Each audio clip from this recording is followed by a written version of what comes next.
이번에는 16쪽에 보면은 부기라고 나와 있는데, 사실은 뭐 이 부기라는 용어는 지금은 없어진 용어라고 보시면 돼요.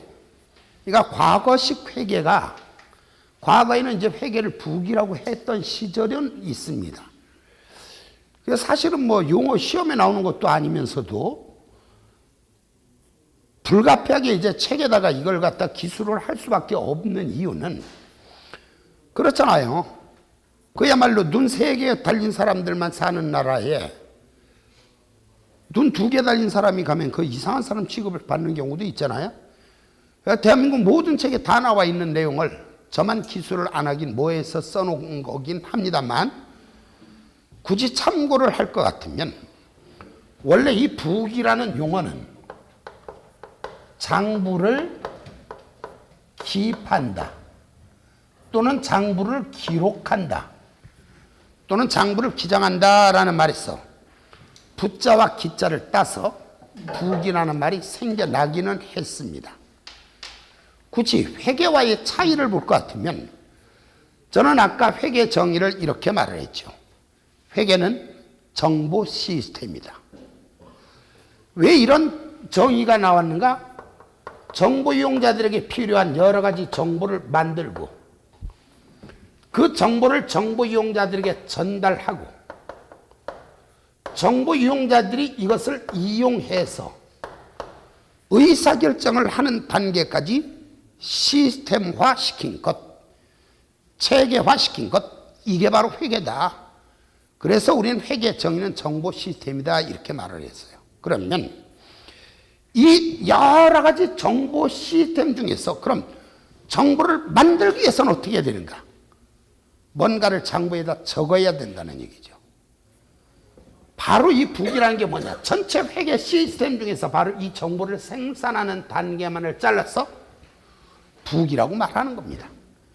그래서 우리는 흔히들 부기는 장부를 기록한다는 말의 줄임말이고, 부기는 전체 회계 시스템의 극히 일부분을 부기라고 한다 정도만 이해를 하시면 돼요. 자, 그 내용 한번 읽어볼게요. 16조 부기. 반가로 1번의 부기란 장부 기입 또는 장부 기록의 줄임말로 기업의 정보 이용자들에게 전달하기 위한 재무정보를 생산하는 과정이라고 할 수 있다. 부기는 구체적으로 자산부채 자본의 증감 변화를 일정한 원리 원칙에 의하여 기록, 계산, 정리하는 기술이다. 그러니까 결과적으로 뭔 얘기냐면 이거예요. 회계는 많은 부분에서 어떤 특정 기술이 필요하다는 거죠. 기술은 기능을 의미하는 거죠. 기능이라는 건 어떻게 되느냐? 반복적인 숙달이 필요합니다. 그래서 이제 회계 강의할 때 제가 단골로 쓰는 말이 있죠. 회계는 손의 수고를 요구하는 학문이다. 머리가 피곤해서는 안 됩니다. 손이 피곤해야 돼. 많이 써보고, 직접 계산이 필요한 문제는 직접 계산기를 두들겨 보고, 평상시에 계산기 두들겨 보지 않던 분들은 시험 보러 가서 빨리 계산기 안 두들겨집니다. 물론 많은 부분에서는 암산으로만 될 수 있는 부분도 있습니다만은, 그래도 계산기 두드린 것도 평상시 연습을 하셔야 됩니다. 자, 그러면 이제 여기서 써봐야 된다 그러면은 어떤 분들은 도대체 뭘 써봐야 되는가? 자, 우리 시험은요 이렇게 구성이 되어 있어요. 이론, 분계라는 게 있어요. 분계. 그리고 계산 문제. 이론 문제, 분계 문제, 계산 문제, 이렇게 3단계로 구분이 되는데, 자, 이론 문제를 써보라는 건 아니에요. 이론 문제는 쓰는 게 아니죠. 그냥 읽는 겁니다.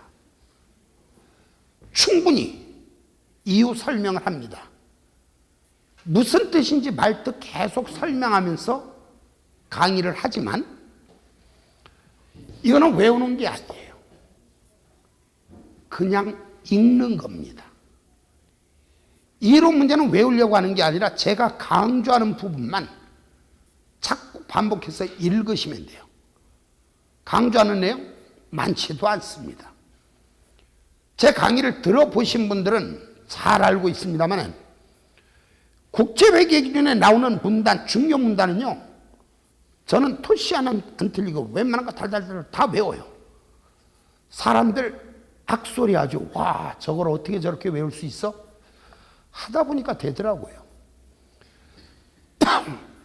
그리고 제가 쓴 그 표현이 그대로 시험이 나오는데 저는 강의를 하는 거니까 외우지만 여러분은 수험생 입장에서는 그거 외우는 거 아니에요. 그냥 읽기만 하시면 돼요.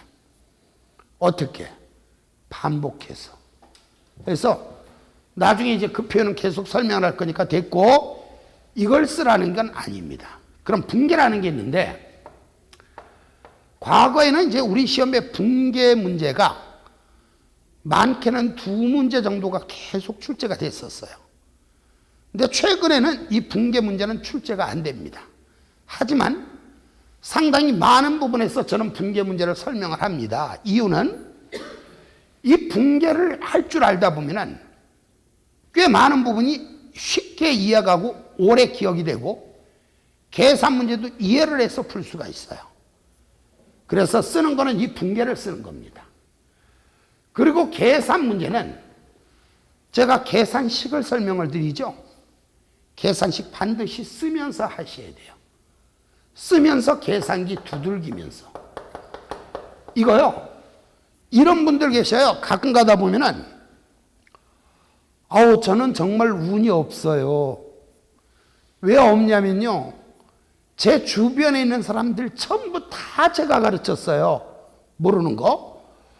앞에 사람도 제가 가르쳤고, 옆에 사람도 제가 가르쳤고, 뒤에 사람도 제가 가르쳤고, 다 붙었는데 저만 떨어졌어요. 저는 운이 없어요. 운이 없는 게 아니라 다른 분들은 배웠으니까 확인을 해보기 위해서 써보고 두들겨 봤습니다.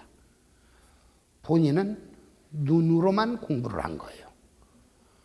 그러다 보니까 어떤 현상이 일어나는가? 이 시험 보러 가시잖아요. 그럼 미리 문제 한번 싹 보잖아요. 뭐 나왔나 풀기 전에. 문제 보면서 그때부터 흥분합니다. 아, 여보, 드디어 붙었어. 다 아는 것만 나왔어. 이제 김치 국물을 먼저 마시고 그리고 문제를 풉니다. 풀면서 흥분하기 시작하죠. 이 문제 아는데 아유, 아는 건데 아는데 하다 보면은 감독관이 시간 됐으니까 나가라 그래. 나가면서도 외칩니다. 아는 문제인데. 절대로 안 써집니다. 써보지 않고 두들겨 보지 않으면.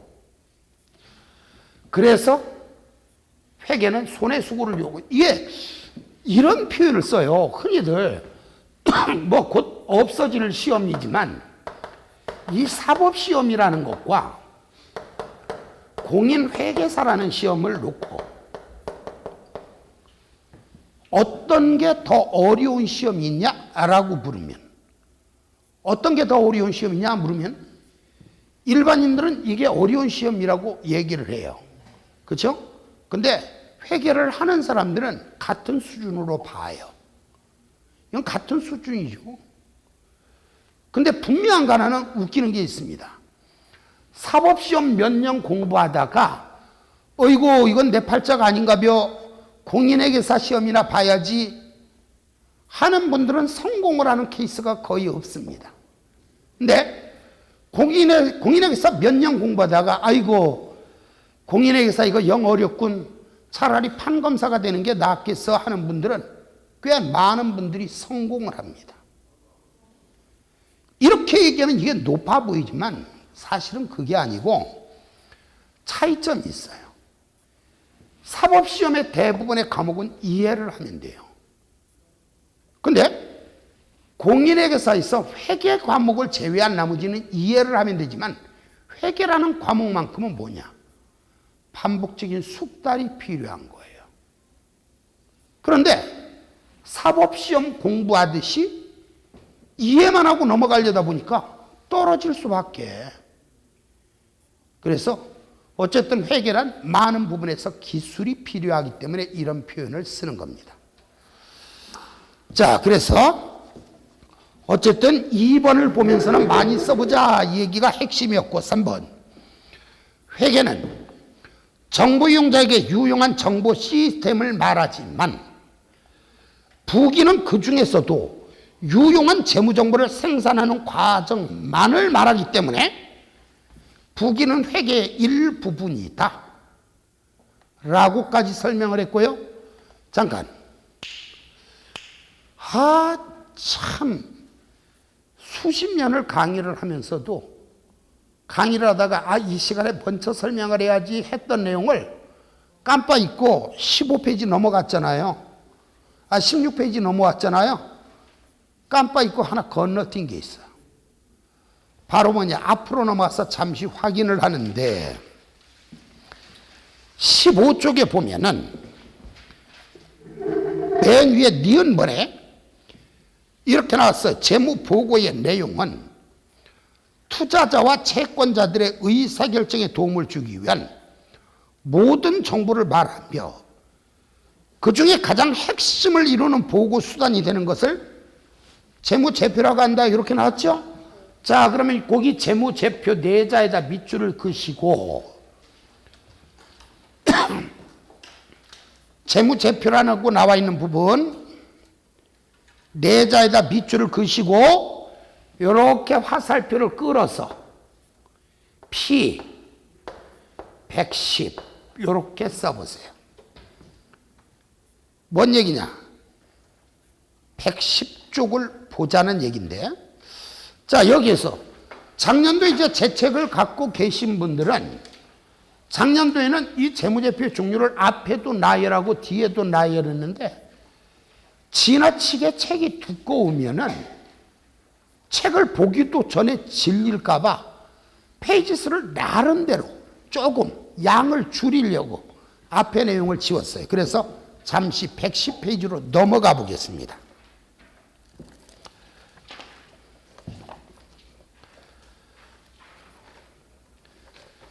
(110페이지를) 보면은 아니네요. 죄송해요. 제가 쓴 책이면서도 제가 이 책을 쓰는 곳이 두 군데서 강의를 하는데 이게 편집하는 방식이 틀리다 보니까 제가 페이지 수를 잘못 외웠네요.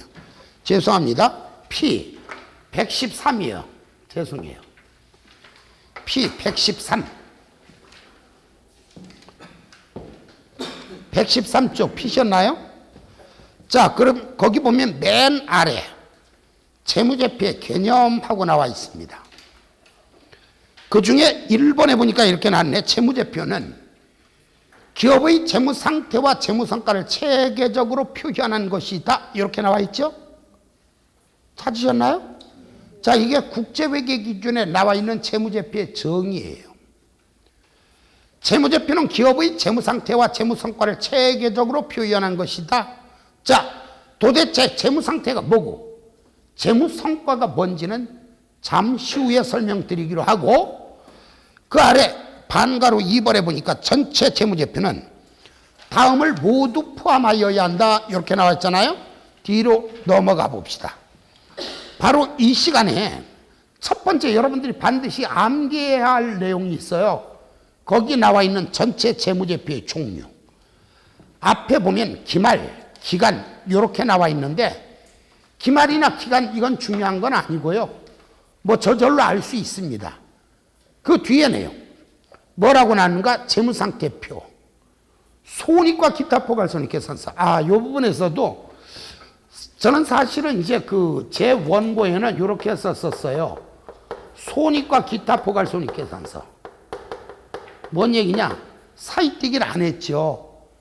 근데 편집을 하시는 분들이 볼 때는 이게 뭐야? 한글 맞춤법이 틀렸잖아요. 여기다 손익가에다가 한타를 띄웠는데 뭐 띄웠느냐 안 띄웠느냐는 중요한 거 아니고 원래는 안 띄우는 게 맞아요. 왜냐하면 국제회계 기준에 정확히 그렇게 나와 있기 때문에 시험도 그렇게 나옵니다. 만약에 시험에 출제자가 손익과 한타 띄우고 기타 포괄 손익계산서 이렇게 출제한 무식한 놈이 출제한 거예요. 자, 손익과 기타 포괄 손익계산서. 그런데 괄호 속에 뭐라고 나왔는가? 포괄 손익계산서라는 명칭을 사용할 수 있다. 이렇게 나와 있죠. 자, 저를 잠깐 보세요. 그래서 앞으로는 전체 재무제표를 표현할 때 저는 손익과 기타 포괄 손익계산서라는 말보다는 포괄 손익계산서라는 말을 조금 더 많이 씁니다. 그 이유는 왜 그러냐면은 국제회계 기준이 굉장히 많아요. 굉장히 많은 것 중에서 몇 호 해서 굉장히 많은 기준서가 있는데 그 중에서도 여러분들은 몇 호 이게 중요한 건 아니니까 자, 국제회계, 한국채 때 국제회계 기준 제1001호 거기는 재무제표 표시에 관한 기준서라는 게 있어요. 그 재무제표 표시에 관한 기준서에서는 전체 재무제표의 종류를 손익과 기타 포괄 손익계산서라고 써놓고 바로 이 기준서를 포함해서 나머지 모든 기준서 이후에는 손익과 기타 포괄 손익계산서라는 말보다는 다 포괄 손익계산서라고 나와 있어요. 따라서 시험에는 다음 중 전체 재무제표가 아닌 것은 하는 문제가 출제가 된다면 아마 손익과 기타 포괄 손익계산서라고 출제할 수도 있고 포괄 손익계산서라고 출제를 할 수도 있습니다. 그래서 여러분들은 이 자리에서는 손익과 기타 포괄 손익계산서나 포괄 손익계산서나 같은 말이구나 이렇게 하되 강의는 포괄 손익계산서란 말을 조금 더 많이 쓴다는 거 참고하시고요. 자, 거기 보니까 재무상태표, 포괄 손익계산서, 자본 변동표, 현금 흐름표, 주석. 6번에 보니까 전기에 관한 비교 정보. 7번에 보니까 회계 정책을 소급하여 적용하거나 재무제표 항목을 소급하여 재작성 또는 재분류하는 경우 전기 기초재무상태표 이렇게 나와 있네요. 자, 재무상태표, 포괄 손익계산서, 자본 변동표, 현금 흐름표, 주석, 전기에 관한 비교 정보. 회계 정책을 소급하여 적용하거나 재무제표 항목을 소급하여 재작성 또는 재분류하는 경우 전기 기초재무상태표. 자, 여기서 한마디 말씀 좀 드리고 싶어요. 온라인 동영상을 듣는 분들도 아마 이 동영상, 저 동영상 여러 군데 대한민국 모든 동영상을 두루 섭렵하신 분도 계실 것이고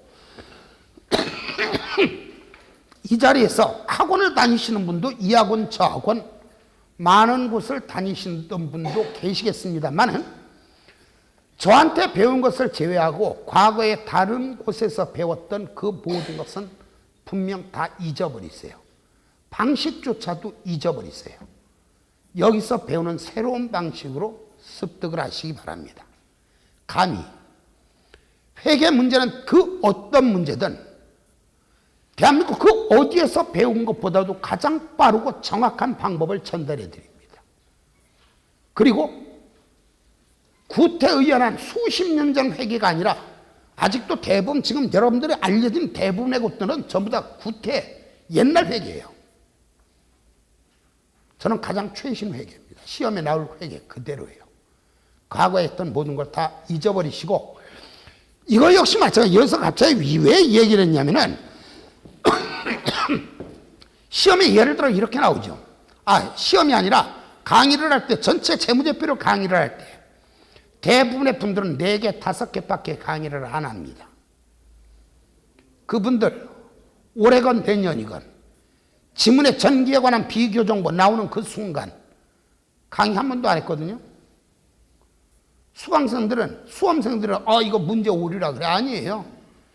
기준 한 번 안 보고 그냥 베끼다 보니까 그런 현상이 일어난 겁니다. 7대 재무제표를 그대로 외우셔야 돼요. 재무상태표, 포괄 손익계산서, 자본 변동표, 현금 흐름표, 주석, 전기에 관한 비교 정보, 회계 정책을 소급하여 적용하거나 재무제표 항목을 소급하여 재작성 또는 재분류하는 경우 전기 기초재무상태표. 자, 여기서 한마디 합시다. 예를 들어 휴식 시간에 여기 계신 어떤 분한테 제가 이렇게 질문을 했어요. 회계 수업 어땠어요? 그럼 뭐라고 하시는지 아세요?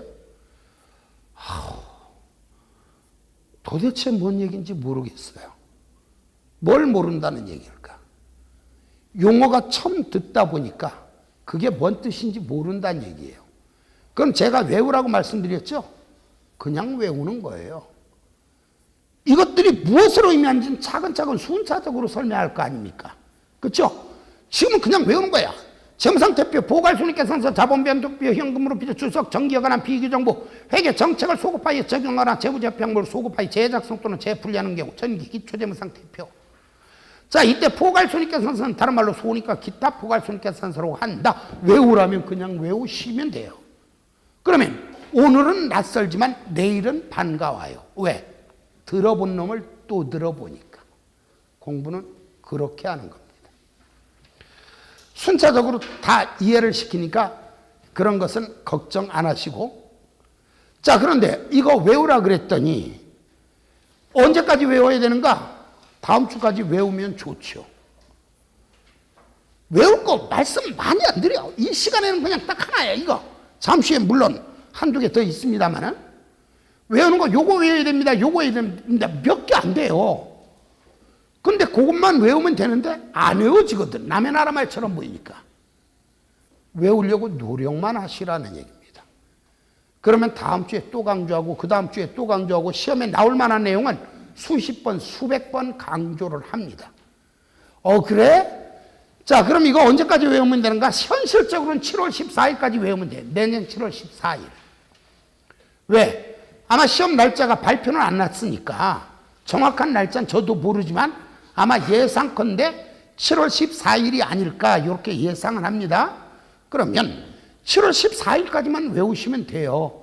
그래? 그럼 뒀다가 그때 외우지 뭐.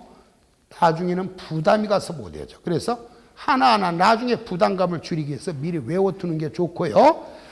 자, 전체 재무제표의 종류 그거 외워야 된다. 이 시간에 외울 거 하나 말씀드렸어요. 자, 그럼 다시 원위치 하시고 16쪽으로 다시 넘어가서 자, 지금 부기의 정의를 설명하다가 3번까지 읽어봤고 잠깐 들어보세요. 여러분, 회계의 목적은 뭐죠? 재무보고. 그게 회계 목적이에요. 정부 이용자들의 정보를 전달하는 거, 유식하게 말해서 재무보고를 하는 거. 그런데 4번에 보니까 부기의 목적은 해놓고 일정 시점의 재무상태와 일정 기간의 재무성과를 파악하는 것 이렇게 나와 있네. 저를 보세요. 부기의 목적은 한마디로 두 가지입니다. 일정 시점의 재무상태와 일정 기간의 재무성과를 계산하는 것 또는 파악하는 것. 자, 여기에서 재무상태라는 건 뭘 말하는가? 재무상태란 한마디로 재산상태를 묻는 거예요. 재산상태. 그 회사의 재산이 얼마야? 그 회사의 재산이 얼마야? 과거에는 이제 재정상태라는 표현을 더 많이 썼었는데 지금은 재정상태라는 말보다는 재무상태 또는 재산상태 이런 표현을 쓰는데 자, 여기서 항상 따라다니는 말이 있어요. 재무상태라는 말이 있잖아요. 반드시 앞에 꼭 붙는 말이 일정 시점이란 말이야. 무슨 얘기냐? 재산을 물을 때 재산은 수시로 변하잖아요. 너 재산이 얼마야? 이럴 때는 반드시 시점이 나와야 돼. 오늘 현재 재산은 얼마? 올 1월 1일에 재산은 얼마? 뭐 작년 12월 말에 재산은 얼마? 그래서 재산을 물을 땐 시점이 나와야 되고요. 자, 그럼 여기서 재산이란 뭐냐? 재무상태는 바꿔 말하면 재산을 묻는데 어쩔 수 없이 많은 부분에서 지난 강의와 중복되는 부분도 있다는 거는 참고하시고 지난번에 아이고 제가 너무 열심히 공부해가지고요. 지금 뒤에 하려고 하는 얘기가 뭔 얘기인지 다 외웠는데요. 그럼 붙은 거예요. 그거 말고 빨리 다른 거 배우고 싶은데요. 아니에요. 과정이 있어요. 믿으시면 된다 그랬잖아요. 저는 회계 강의 기술자입니다. 그것도 비교 대상이 없는 대한민국 최고의 회계 강의 기술자입니다. 제가 제일 싫어하는 표현이 있다 그랬잖아요. 누구한테 회계 수업 들었는데 그분보다 더 잘 가르치는 것 같아요. 제가 제일 싫어하는 표현이죠. 대한민국에서 회계 강의는 저하고 비교 상대 누구를 찾으셔도 저는 싫어합니다. 그럼 재무 상태가 뭐냐? 바꿔면 재산 상태가 뭐냐를 물으면 일반인들이 말하는 거하고는 좀 차이가 있죠. 사람들한테 물을 때, 야, 너희 집 재산이 얼마나 돼? 이렇게 물으면, 너희 집 재산이 얼마나 돼? 이렇게 물으면, 회계를 안 하는 사람들은 이렇게 말하죠. 우리 집 재산, 한 10억 점, 뭐 이런 식으로 나온단 말이에요. 근데, 이걸 현실적으로 피부에 닿도록 하기 위해서 여러분들한테 혹시 댁에 재산이 얼마나 되세요? 그러면은 인상 쓰실 거잖아. 한번 테스트 해봐야지. 집에 재산이 얼마나 돼요? 회계 공부 열심히 하는 거 티나죠? 저번 지금 뭐라 했어? 재산이 얼마나 돼요? 그래. 저 10억쯤 돼요. 회계 공부 안 한 분은 그렇게 대답하는 겁니다. 그럼 회계 공부를 한 사람들이 이렇게 대답하는 거예요. 예를 들어서 누가 저한테 물어. 뭐 거짓말 할 필요 없잖아요. 그래서 제가 얘기를 해요. 우리 집 재산 얼마냐? 총 재산은 10억이 되는데 10억 중에서 적극적 재산 9억 5천만 원, 소극적 재산 말실수, 적극적 재산 10억, 소극적 재산 9억 5천만 원, 순재산 5천만 원. 회계를 공부를 하신 분들 구체적으로 대답해야지. 네, 이게 저의 재산이에요.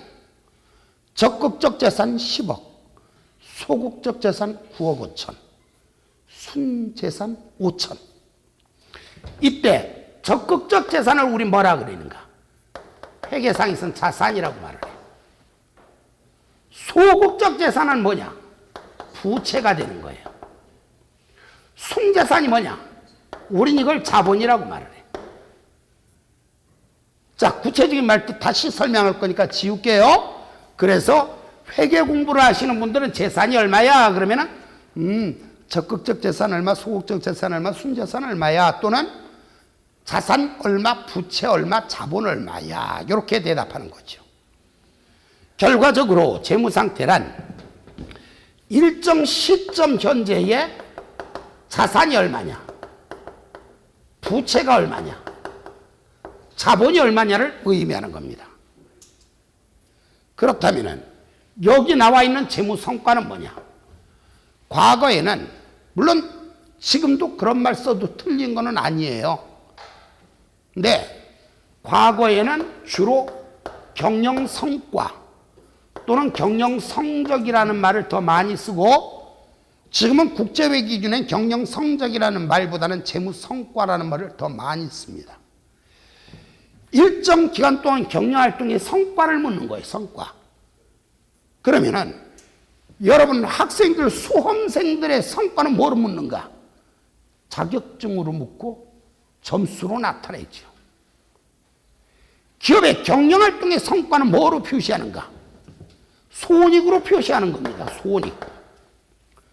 손익이 뭐냐고요? 손실이 생길 수도 있고 이익이 생길 수도 있죠.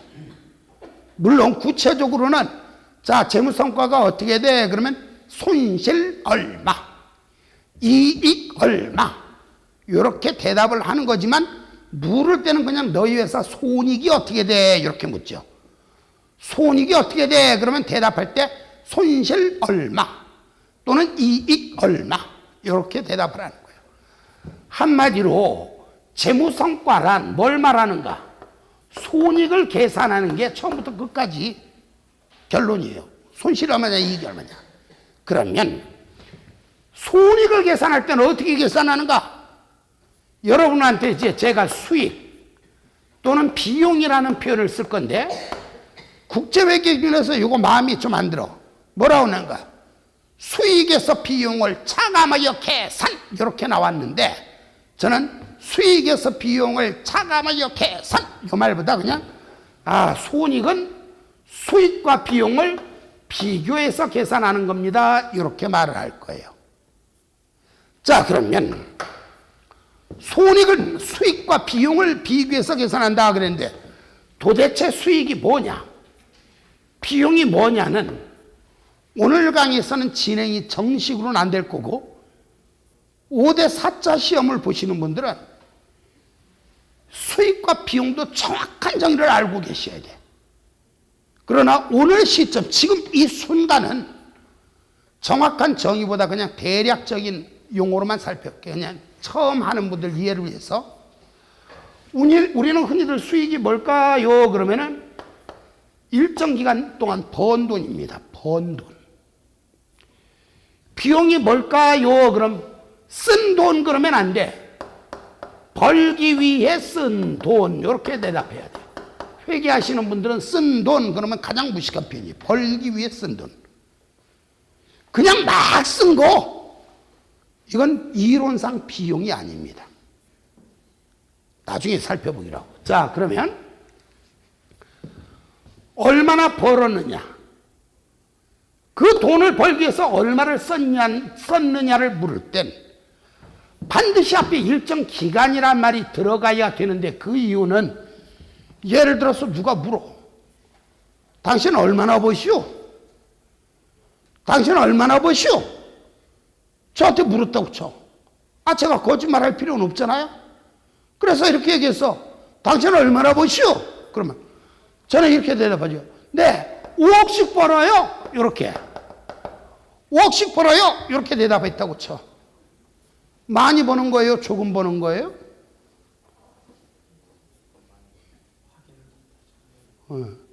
어떤 분은 막 5억씩 벌어요. 그러니까 그렇게 많이 벌어요?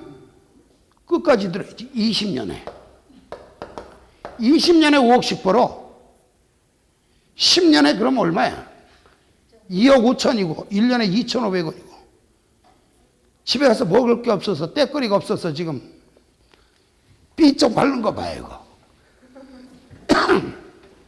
그러니까 얼마나 벌었냐, 그걸 벌기 위해서 얼마나 썼느냐를 따질 땐 반드시 기간이 주어져야 된다는 거죠. 자, 이 말이 중요한 이유는 나중에 여러분들한테 이제 전체 재무제표는 이미 용어는 살펴봤고요. 그 재무제표에 대해서 질문이 들어간단 말이에요. 예를 들어 문제가 이렇게 나온다 쳐. 재무상태표에 관한 다음 설명 중 옳지 않은 것은 이렇게 나오잖아요. 문제가 쉽게 출제될 때는 말장난을 이렇게 놀죠. 재무상태표는, 자, 맞는가 틀리는가 보세요. 재무상태표는 일정 기간에 재무 상태에 관한 정보를 제공한다. 맞는 말이에요? 틀리는 말이에요? 재무상태가 뭔 말이냐? 자, 재무상태표는 아직 안 배웠다고 치더라도 재무상태 앞에 일정 기간이란 말이 들어갔으면 이미 그건 사기라는 거죠. 그래서 재무상태 앞에는 반드시 시점이란 말이 들어가야 되고 재무성과 앞에는 반드시 기간이란 말이 들어가야 된다. 그런데 자, 여기서 다음 내용을 넘어가기 전에 확인을 할 게 하나 있어요. 들어보세요. 제가 조금 전에 손익이라는 말을 썼는데 손실 또는 이익, 손익이라는 말을 썼는데 이 안에 보면 한 시절 과거에 국제회계 기준이 도입되기 훨씬 이전에 부기 또는 회계라는 걸 공부를 하셨던 분들도 이 안에 계십니다.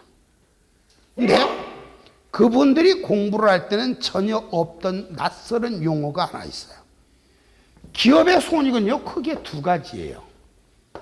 당기순 손익이라는 게 있고, 당기순 손익이라는 게 있고, 총 포괄 손익이라는 게 있습니다. 단기 순손익과 총포괄 손익. 자, 이익으로 그냥 이익이 난 걸로만 치면은 기업의 이익은 두 가지라고요. 단기 순이익과 총포괄 이익. 자, 이때 총포괄 이익은 그냥 포괄 이익 이렇게 말을 하기도 해요. 총자를 빼고, 손실로 보면 당기순 손실과 총포괄 손실로 구분이 된다는 얘기고, 이익으로 놓고 보면 당기순이익과 총포괄 이익으로 구분이 된다는 얘기죠.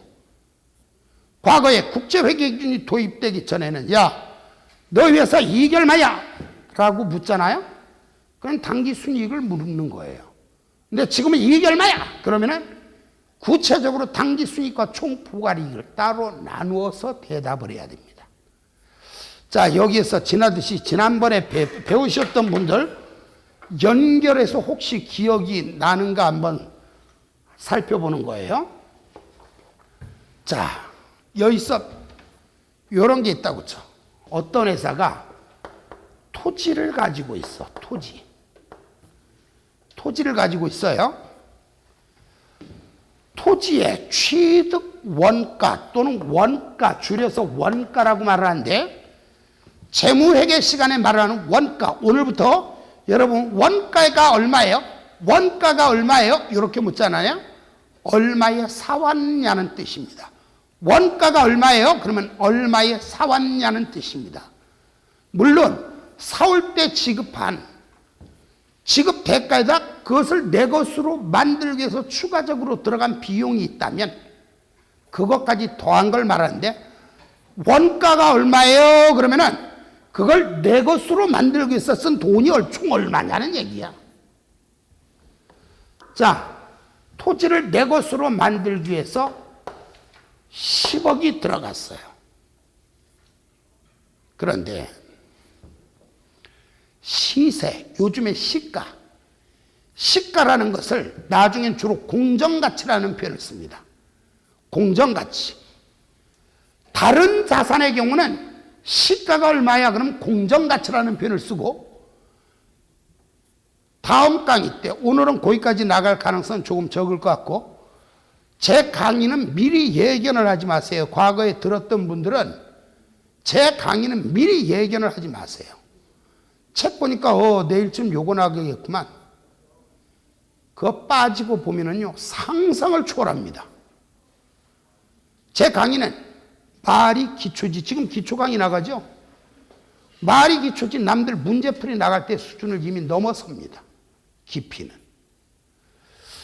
자, 근데 어쨌든 시가, 공정가치라는 표현을 쓰는데 오늘은 그냥 시가라고 말할게요. 시세, 요즘의 시세. 시가 얼마냐? 15억쯤 나간다고 가정을 한번 해볼게요. 자, 여기에서 하나 질문 들어갈게요. 지난번에 들었던 분들 얼마나 열심히 들었는가? 지난번에 듣던 분도 계시고 안 듣던 분도 계신데, 자, 원가는 10억이에요. 시가가 15억이에요. 제가 이거 질문하려고 그래요. 이거 거래냐 아니냐를 물으려고 그래요. 자, 10억에 사온 놈이 요즘 시세가 15억이더라? 거래예요? 아니에요? 그 처음 오신 분은 그냥 둘 중에 하나 찍어서 손 들어보시고, 들으셨던 분들은 아는 대로 대답해 보시고. 자, 거래다? 손 들어보세요. 거래가 아니다? 손 들어보세요. 됐습니다. 손 들은 분보다 안 들은 분이 더 많다는 얘기는 확실히 이해를 했다는 얘기네. 안 들은 분들은? 그렇죠. 거래일 수도 있고 아닐 수도 있다라고 했어요. 원가 모형으로 측정을 하는 회사에서는 거래가 아닙니다. 재평가 모형으로 측정하는 회사에서는 거래로 봅니다. 원가 모형? 재평가 모형? 뭔지 몰라도 돼. 지금은. 자, 그래서 지금 강의라는 건 그냥 재평가 모형이라고 가정하라고 생각을, 그냥 재평가 모형이 뭔지는 모른다고 치고 이 상태에서 그냥 생각을 해봅시다. 자, 여러분, 얼마에 사온 놈이, 10억에 사온 놈이 얼마가 되었어요? 15억이 되었죠. 시세가 올라갔죠. 얼마 벌었어요? 5억. 벌기는 벌었죠. 5억 벌기는 벌었는데 이거 실현된 이익이에요? 실현되지 않은 이익이에요. 이거 실현되지 않은 이익입니다. 그래서 우리 이걸 미실현 보유이익. 자, 이건 시험에는 안 물어요. 이해를 위해서 강의하는 거지. 이건 미실현 보유이익입니다. 실현되지 않은 거라고요. 자, 주식으로 가정을 한번 해볼게요. 주식. 자, 다른 회사에서 주식을 사왔다. 지난번에 들으셨던 분들은 첫날 이거 배웠죠? 그러니까 지난 강의 한번 들어보셔도 돼요. 주식을 사왔다. 회계 처리는 둘 중에 하나예요. FVPL 금융자산 또는 FVOCI 금융자산 둘 중에 하나입니다. 주식을 사왔을 때. 사채 같은 채무상품이라고 말할 건데 앞으로는 채무상품을 사왔을 때는 셋 중에 하나입니다. FVPL 금융자산, FVOCI 금융자산, AC 금융자산. 셋 중에 하나예요. 주식은 둘 중에 하나고. 자, 그러면 질문. 그냥 상식전에서 아 그렇겠구나 하고 이해만 해주시면 되는데 예를 들어 내가 지난번에 주식을 샀는데 사올 때 얼마에 사왔는가?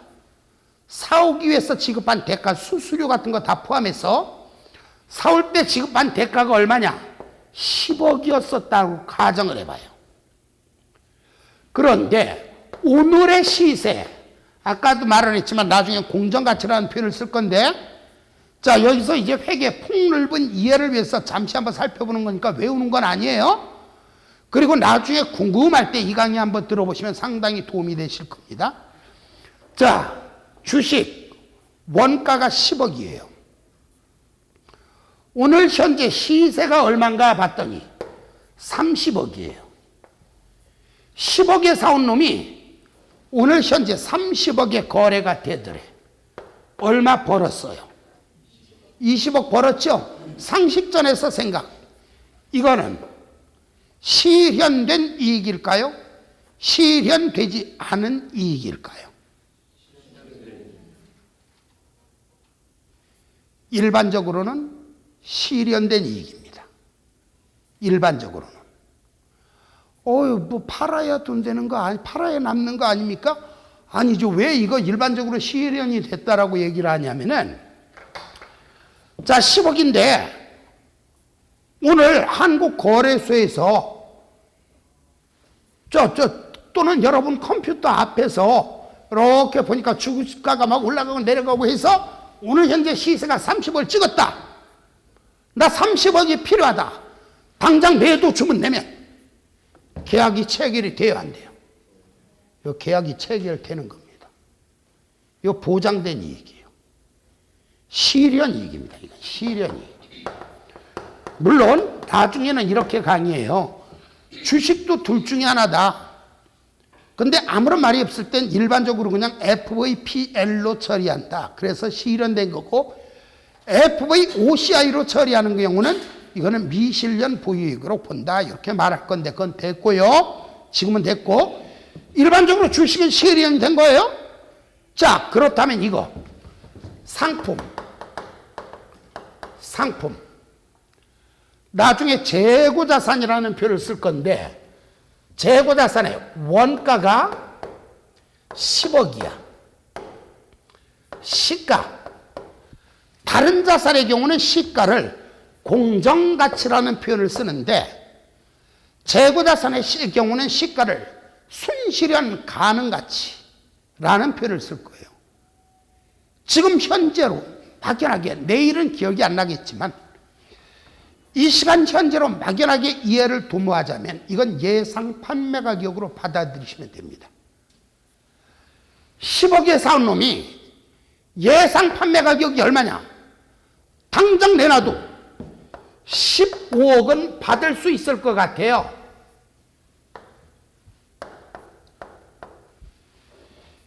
여러분 생각에 이거 실현 이익이에요? 미실현 이익이에요? 미실현 이익? 자, 그럼 다시 질문 들어갈게요. 이거 거래예요? 아니에요? 거래 아니죠? 재고자산의 시세가 올라간 거는 거래가 아니라 강의했죠? 실현된 것도 아니고 미실현된 것도 아니고 이건 아무것도 아니야. 이건 아무것도 아니야. 왜? 10억에 사온 놈을 당장 내다 팔아도 15억은 받을 수 있을 것 같다. 이건 예상일 뿐이지. 시장에 나가서 골라 박수 친다고 해서 팔린다는 보장이 있어요? 없죠? 그래서 아예 이거는 회계상의 거래로 보지 않는다. 회계 처리 자체를 안 한다 그랬어. 자, 그런데 이건 어떻게 되는가? 상품은 원가가 10억인데 예상 판매 가격이 15억이야. 이거 거래라 그랬어요? 아니라 그랬어요? 아이, 원가가 10억인데 시세가 7억이야.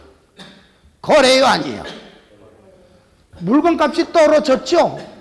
손실이 예상돼요? 이익이 예상돼요? 손실이 예상되죠? 이건 잽싸게 회계 처리한다. 거래라 그랬습니다. 그래서 여기서 설명드린 내용이 있죠. 이게 회계의 가장 기본적인 정신이라 그랬어요. 뭐냐? 회계는 기업이 살아남기 위해서는 무조건 보수주의에 의한 회계 처리해야 됩니다. 이게 회계 공부를 하는 사람들이 가장 중요하게 생각하는 정신이 회계는 보수주의에 의한 회계 처리를 해야 됩니다. 그럼 여기서 이상하게 색깔 눈으로 들고 나오면 안 돼요. 정치판에서 말하는 보수와 회계상에서 말하는 보수를 연계시키면 안 됩니다. 정치판에서는 흔히들 젊은 세대들은 보수주의를 뭐라 그러는가? 수구, 꼴통, 옛 것을 추구한다. 이렇게 받아들여요. 근데 회계상에서 말하는 보수주의란 안정을 추구한다는 뜻입니다. 안정을 추구하기 위해서 어떻게 하는가? 자산과 수익은 여러분 가능하면 많게 적어야 될까요? 적게 적어야 될까요?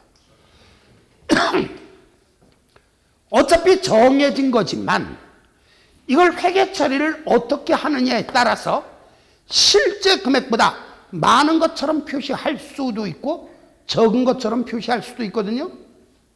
가능하면 자산과 수익은 적은 것처럼 표시를 해야 돼. 부채와 비용은 가능하다면 많게 표시를 해야 돼. 여기서 가능하다면 얘기는 뭔 얘기냐?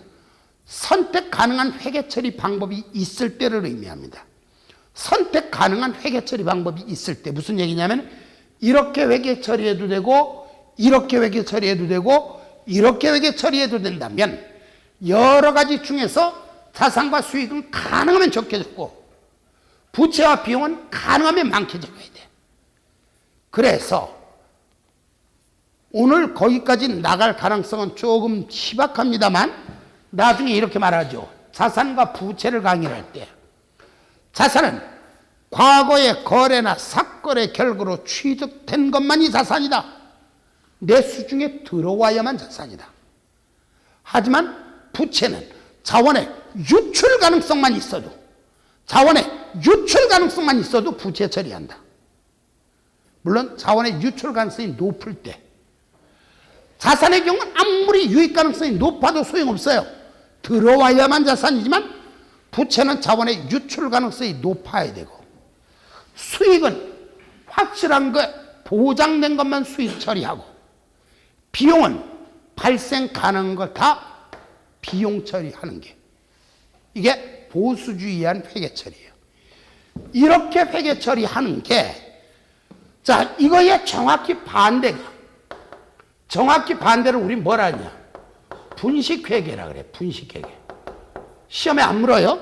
회계 공부하시는 분들이 분식회계가 뭔지도 모르면 안 되기 때문에 말하는 거야. 이 여자분들이 저쪽으로 멀리 쭉 떨어 앉아고 남자분들은 뭐 이쪽에 앉아 계시니까 질문 상대가 별로 없네. 여기 여자분 계시는구나.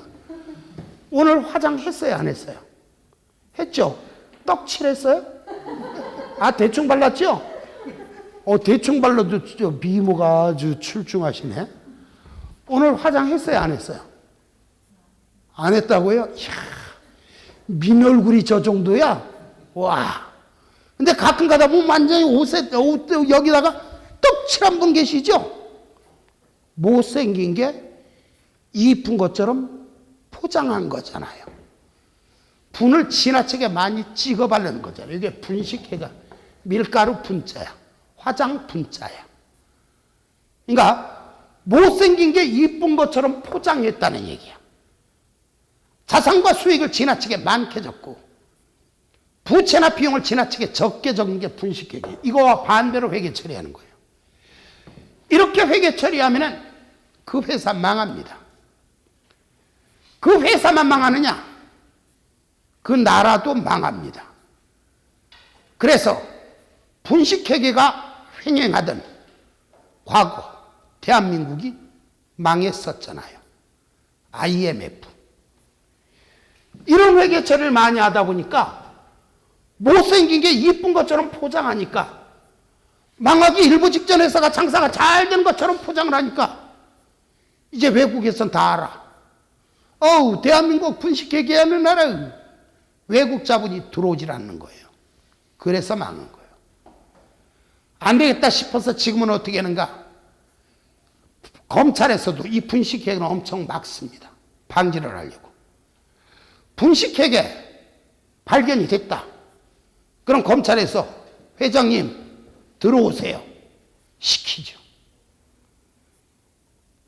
그러면은 회장은 직원들한테 시키죠. 야, 또 오래, 또 빨리 사와. 뭐 사러 가야 돼?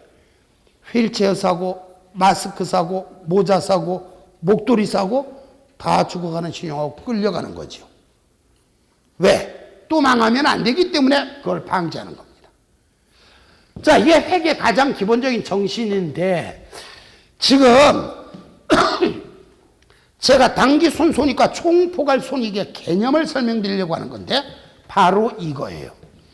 요거 흔히들 말하는 밀실전 보유이익을 이 회사의 정확한 당기순이익 계산하는데 포함을 시켜버리면 아직 보장도 안 됐는데 이익이 생긴 것처럼 포함을 시켜버리면 지나치게 이익이 많게 표시되니까 세금도 많이 내야죠. 배당금도 많이 줘야죠. 막판에 줄 돈이 없으니까 자본이 잠식돼 들어간다 그래. 뇌가 뽕잎을 갉아먹듯이 자본을 잠식해 들어간다 그래요. 결국은 이 회사는 망하는 겁니다. 그래서 확실하게 보장된 이익과 보장되지 않는 이익을 구분 표시하기 위해서 지금은 당기순손익과 총포괄손익으로 구분 표시를 하는데 그 내용이 어디 나와 있는가 읽어볼게요. 자, 16조 4번에 2번부터 읽어볼게요. 재무성과란, 재무성과는 경영성과 또는 경영성적이라고도 하고 일정 기간 동안 경영활동의 결과인 손익을 의미하며 손익이, 자, 재무성과가 어떻게 돼? 하면 손실 또는 이익이 얼마인지를 말하는 거라는 얘기예요. 손익을 의미하는데 이 손익은 수익에서 비용을 차감하여 계산. 제가 아까 얘기했죠. 전 마음에는 안 들지만 어쩔 수 없이 책에 쓴다고. 수익과 비용을 비교하여 계산 이렇게 썼으면 좋겠는데 국제회계법에 나와 있는 표현이기 때문에 그대로 쓴 거예요. 그러나 밑줄 칠 정도로 중요하진 않습니다. 자, 손익은 수익에서 비용을 차감하여 계산. 이때 3번에 보니까 기업의 손익은 당기순 손익과 총포괄손익으로 구분해서 표시를 해야 되는데 그 이유는 다음과 같다. 외우는 게 아니라 막연하게 얘기만 하시면 돼요. 어떤 기업의 보고기간 중에 수익 총액이 100만 원 있고 비용 총액이 70만 원이라고 가정을 하면 그 기업의 전체 이익, 즉 총포괄이익은 30만 원이다. 그런데 그 이익 중 20만 원은 보유하고 있던 토지의 시가 상승으로 인한 이익이라면 그 이익은 사실은 보장되지 않은 미실현 보유이익이다.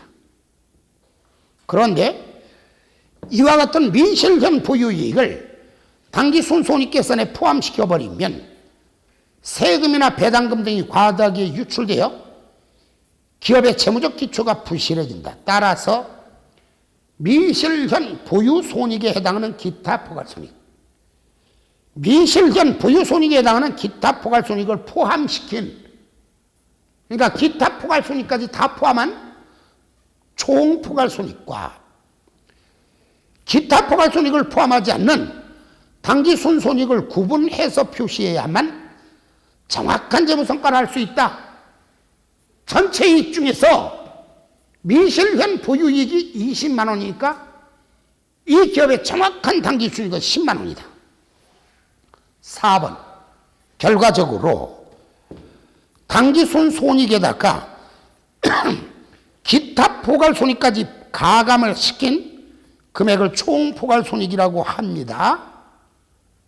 그러다 보니까 17쪽에 맨 위에 땡글뱅이 5번 뭐라고 나왔는가? 기타 포괄손익이 없는 경우에는 당기순손익이나 총포괄손익이나 똑같다. 이렇게 나와 있죠? 자, 결론은 이거예요. 손익으로 하면은 감이 안 올까봐, 손익이라는 표현을 쓰면 감이 안 올까봐 이렇게 쓸게요. 당기순이익에다가 기타 포괄이익, 손실이 나오는 건 나중에 보기로 하고요. 당기순이익에다가 기타 포괄이익을 더한 거, 우린 이걸 총포괄이익이라고 한다. 개념만 이해하시면 돼요. 당기순이익에다 기타 포괄이익이라는 게 있더라. 뭔 얘기인지 나중에 보기로 하고, 오늘은 책에다가 뭐라고 썼는가? 미실현 보유손익에 해당하는 기타 포괄손익 이렇게 써놨어요. 그리고 90월 가정부터 지금까지 한 10번은 떠들었어. 미실현 보유손익에 해당하는 기타 포괄손익, 미실현 보유손익에 해당하는 기타 포괄손익. 그러나 시험과 관련해서는 걔는 안 물어. 이렇게 물어요. 기타 포괄손익의 정확한 정의 혹시 기억하는 분 계신가 한번 물어볼게요. 기타 포괄손익의 정확한 정의가 뭐죠?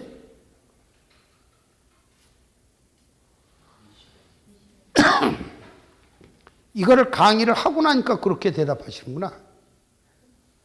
당기손익으로 인식하지 않은 수익과 비용, 이렇게 대답해야죠. 당기손익으로 인식하지 않은 수익과 비용, 이게 정확한 국제기준상의 정의죠. 자, 됐습니다. 오늘은 당기순이익에다 기타 포괄이익을 더한 게 총포괄이익이다, 이 말과 함께 17쪽 박스에 보니까 당기순손익, 기타 포괄손익, 총포괄손익의 표시 방법하고 나왔거든요. 자, 그거 시험에 묻는 건 아니지만 지문에 출제될 때 말 뜻을 모르실까봐, 자, 들어보시기 바래요. 예를 들어 어떤 기업이 당기순이익이 10만 원이 나왔다고 쳐. 지문에는 어떻게 나오는가? 이렇게 나오는 거죠. 당기순이익이 났을 땐 당기순까지 포함시킬 수도 있고 안 시킬 수도 있고, 이익이 생겼을 땐 그냥 표시를 이익 10만 원 이렇게 표시를 하기도 하고, 손익 10만 원 이렇게 표시를 하기도 해. 이익 얼마, 손익 얼마, 다 이익이란 뜻이에요. 그런데 당기순, 손실이 생겼을 때는 시험 볼 때는 지문에 뭐라고 나는가? 앞에 당기순까지 포함시킬 수도 있고 안 시킬 수도 있고, 한마디로 손실 10만 원 이렇게 표현하기도 하고, 또는 이렇게 표현하기도 해요. 손익 마이너스 10만 원, 또는 세모 10만 원, 또는 괄호 열고 이익 10만 원 가로 닫고. 뭔 얘기냐면은 실무에서는 마이너스를 빨간색으로 표시를 합니다. 적색으로. 그런데 여러분 우리 시험은 칼라로 나와요? 흑백으로 나와요? 흑백으로 나오잖아. 그러니까 빨간색으로 안 나오고 빨간색을 표시를 할 때는 어떻게 하는가? 앞에다 마이너스 표시를 할 수도 있고 세모 표시를 할 수도 있고 괄호 열고 닫고 괄호 열고 닫고 이렇게 표시가 다 있으면 이건 마이너스를 의미하는 거예요. 꼭 단기 순익만이 아니라 기타 포괄 손익이나 총 포괄 손익도 마찬가지입니다. 예를 들어서 기타 포괄 이익이 10만 원이 나왔다. 표시를 어떻게 하는가? 기타 포괄 이익 10만 원 이렇게 표시를 하기도 하고 기타 포괄 손익 10만 원 이렇게 표시를 하기도 해요. 근데 기타 포괄 이익이 아니라 기타 포괄 손실이 나와 있을 때 예를 들어 손실이 10만 원이더라 그럴 때는 지문에 주어질 때 기타 포괄 손실 10만 원 이렇게 표시를 하기도 하고 또는 기타 포괄 손익 마이너스 10만 원 세모 10만 원 또는 괄호 열고 닫고 10만 원 이렇게 표시를 하기도 한다. 박스 안에 있는 내용은 그 내용이니까 보시고 아 그렇겠구나 하고 이해만 하라는 얘기지 외우란 얘기 아니고요. 자 계속해서 거기 보니까 17쪽에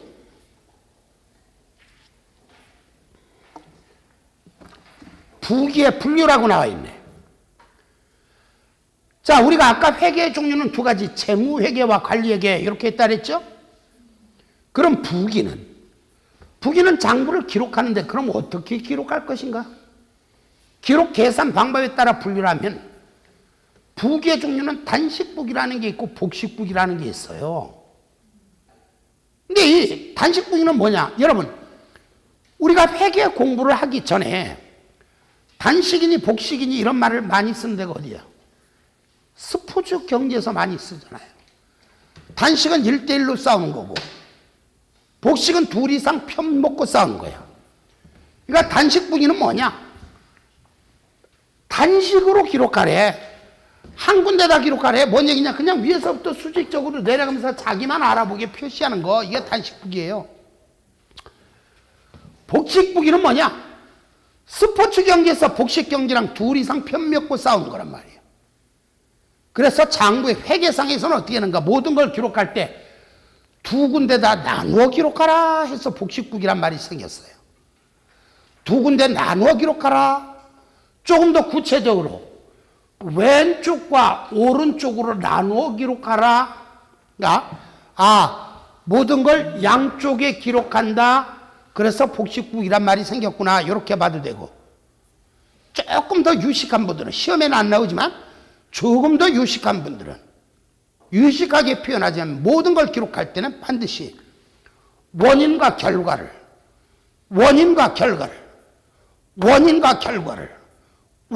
결과를 동시에 기록한다 해서 복식부기란 말이 생겨난 거예요. 자, 제가 원인과 결과를 하면서 원인과 결과를 이렇게 강조한 이유는 복식부기는 원인과 결과를 동시에 기록해서 복식부기란 말이 생겼습니다. 그랬더니 한다 소리가 도대체 뭐가 원인이고 뭐가 결과일까? 또 고민하시는 분이 계실까봐 여러 번 짚은 거예요. 얘가 원인이면 얘가 결과가 될 수도 있고 얘가 원인이면 얘가 결과가 될 수도 있어요. 원인과 결과를 동시에 기록한다 해서 복식부기란 말이 생겼다. 다만 부기상에서는 또는 회계상에서는 왼쪽으로 볼 때 무조건 차변이라는 용어를 사용합니다. 오른쪽을 부를 땐 대변이라는 용어를 사용해. 모든 걸 차변과 대변으로 나누어 기록한다 해서 복식부기란 말이 생겼고 그랬더니 오늘 또 밤새 가면서 회계 공부 열심히 해야지 해놓고 왼쪽은 차변 오른쪽은 대변 여보 다시 물어봐. 왼쪽을 뭐라고 할까 물어봐. 이거 하지 말고 이거 차변 대변 모르는 사람 시험 보러 못 가요. 왜? 이미 자기 이름도 잊어버렸거든. 자기 이름보다 수백 번 더 많이 불을 내기니까 됐어요. 자, 그런데 결과적으로 17페이지에서 설명드릴 내용은 이거 하나밖에 없어요. 왼쪽은 자변이라 그래요. 오른쪽은 대변이라 그래요. 요거 하나와, 자, 이 시간의 마지막 용어 하나 살펴봅시다. 17조 맨 아래 보니까 7번에 보니까 복식부기는 다음과 같은 특징들을 가지고 있다 이렇게 나왔죠. 3개가 나와 있어. 진한 거, 진하게 나온 것만 연속해서 한번 읽어봅니다. 단식부기에는 없는 복식부기만의 특징 읽어보세요. 시작. 거래의 이중성, 대차 평균의 원리, 자기 검증 기능. 다시 한 번만 시작. 거래의 이중성, 대차 평균의 원리, 자기 검증 기능. 자, 들어보세요.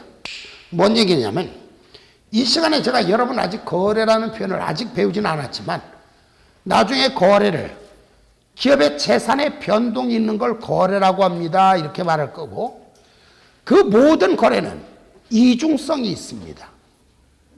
뭔 얘기냐? 모든 거래는 둘 이상의 거래가 결합이 되어 나타납니다. 이렇게 말할 건데, 거래 이중성 그냥 용어만 알면 되지 말도 몰라도 돼요. 그러나 따지면 이거야. 차변에 어떤 거래가 일어났다. 반드시 대변에도 한 개가 될 수도 있고 여러 개가 될 수도 있고, 차변에 어떤 거래가 일어났다. 반드시 대변에도 어떤 거래가 일어나야 된다. 대변에 어떤 거래가 일어났다. 반드시 차변에도 뭔가 또 다른 거래가 일어나야 된다. 거래는 양쪽에 일어나야 된다. 이게 거래 이중성이에요. 두 번째, 대차 평균의 원리란 이겁니다. 예를 들어 차변에 10만 원의 거래가 일어났다. 대변도 몇 개의 거래가 일어나건 합치면 10만 원이 돼야 된다는 얘기야. 예를 들어 3만 원, 2만 원, 5만 원, 25. 예를 들어 대변에 30만 원의 거래가 일어났다. 반드시 차변도 합치면 30만 원의 거래가 일어나야 된다. 대변과 차변의 금액은 같아야 된다. 여기서 말의 의미는 꼭 대차 평균의 원리가 아니라 같다는 의미만 표시되면 돼요. 대차 평균의 원리, 대차 평형의 원리, 대차 균형의 원리, 대차 일체의 원리, 대차 똑같아요의 원리, 대차 쌤쌤이의 원리. 세 번째, 자기검증 기능. 뭔 얘기냐? 개별 거래가 이렇게 대차 합계가 일치하다 보니까, 개별 거래가 대차 합계가 일치하다 보니까 나중에 여러분들한테 뭘 설명드리는가? 이 기업의 모든 거래를 한 곳에 집계시킨 걸 시산표라는 용어를 사용을 할 거예요. 개별 거래의 대차가 일치하다 보니까 이 기업의 모든 거래를 전부 다 집계시킨 시산표에도 차변합계와 대변합계가 같아야 돼. 만약에 차변합계와 대변합계가 다르더라, 이거는 어딘가 무조건 잘못 적은 게 있다는 얘기야.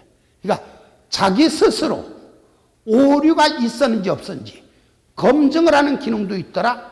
자기 검증 기능. 복식부기의 특징. 거래의 이중성, 거래는 양쪽에 일어나야 된다. 대차 평균의 원리, 대변과 차변의 금액은 같아야 된다. 자기 검증 기능, 오류가 있었는지 없었는지 검증을 하는 기능을 가지고 있더라. 회계 설명하다가 느닷없이 부기를 설명을 하는 이유는 바로 이 회계는 복식부기의 원리에 의해서 만들어졌고 발전된 겁니다. 그럼 이 시간에는 여러분 외울 거는 딱 하나죠.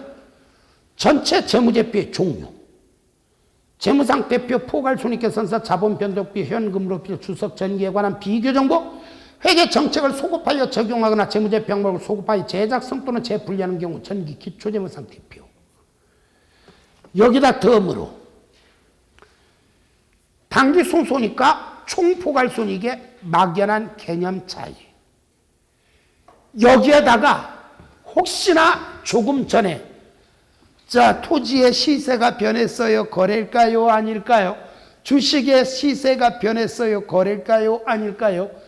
재고자산의 시세가 변했어요. 거래일까요? 아닐까요?